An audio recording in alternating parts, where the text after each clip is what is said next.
నిరుద్యోగుల పట్ల కాంగ్రెస్ పార్టీ ప్రభుత్వం ఎంత అలసత్వంగా నిర్లక్ష్యంగా ఉందో చెప్పడానికి ఈరోజు ఈ విలేకరుల సమావేశం నిర్వహించడం జరుగుతూ ఉన్నది.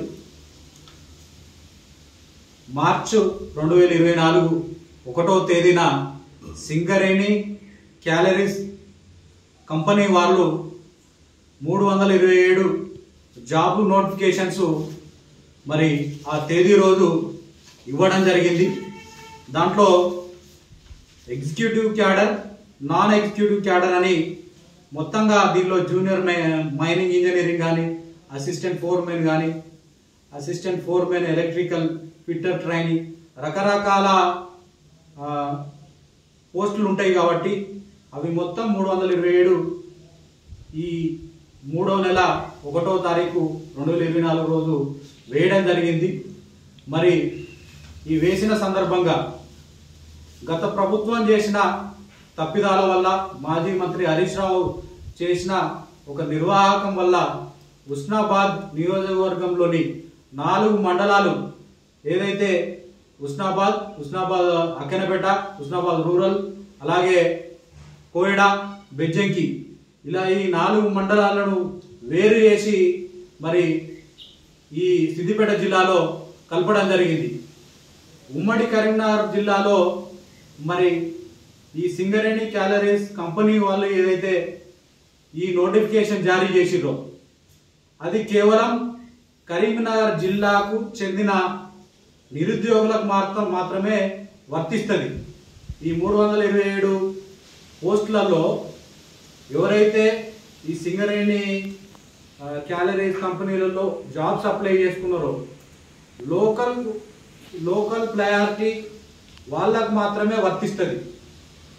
దాదాపు 95% వీళ్ళు ఎగ్జామ్ రాసినా కూడా 95% స్థానికత కరీంనగర్ అలాగే ఆదిలాబాద్ ఈ సింగరేణి క్యాలరీస్ ఎక్కడైతే ఉన్నాయో వాళ్ళకు మాత్రమే ఈ నోటిఫికేషన్ వర్తిస్తుంది.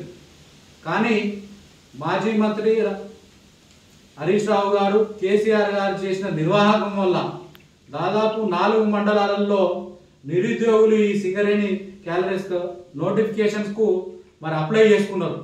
వీళ్ళు స్థానికత కోల్పోతారు కాబట్టి 95% స్థానికత ఉన్న వాళ్ళకే ఇక్కడ ఉద్యోగం లభించే అవకాశం ఉంటుంది కాబట్టి కేవలం 5% మాత్రమే ఓపెన్ కేటగిరీలో ఆ ఉద్యోగం రావడానికి ఆస్కారం ఉంటుంది.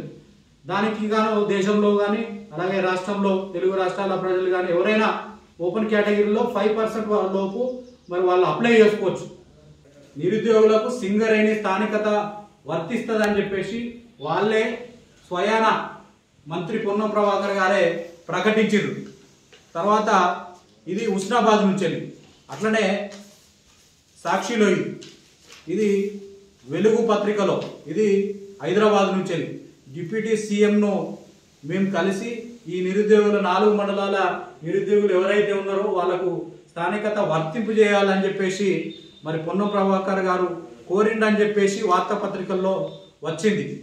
కానీ పొన్నం ప్రభాకర్ గారి నిర్లక్ష్యం మూలంగా మరి ఈ 7వ నెలలో జరిగిన ఎగ్జామ్లో స్వయాన విద్యార్థులు ఎవరైతే నిరుద్యోగులు ఎగ్జామ్ రాశారో దాంట్లో సింగరేణి క్యాలరీస్ కంపెనీ లిమిటెడ్ వాళ్ళ హాల్ టికెట్లో ఇక్కడ లోకల్ స్టేటస్ అనేది కనబడుతుంది. నాన్ లోకల్ కింద మరి ఈ 4 మండలాలు ఎవరైతే నిరుద్యోగులు ఈ ఎగ్జామ్ రాసిరో వాళ్ళందరికీ కూడా నాన్ లోకల్ కింద ఈ స్టేటస్ చూపెడతా ఉన్నది. దీని మూలంగా ఎవరైతే నిరుద్యోగులు ఎగ్జామ్ రాసిరో వాళ్ళు పూర్తిగా వాళ్ళు ఒకవేళ క్వాలిఫై అయినా కూడా ఉద్యోగం వచ్చే ఆస్కారం ఉండదు. ఇక వచ్చే లోపల ఎవరైతే ఎగ్జామ్ రాసిరో వాళ్లకు వర్తింపజేయాలని, స్థానికత వర్తింపజేయాలని చెప్పేసి భారతీయ జనతా పార్టీ పక్షాన కాంగ్రెస్ ప్రభుత్వాన్ని పొన్నం ప్రభాకర్ గారిని డిమాండ్ చేస్తూ ఉన్నాం.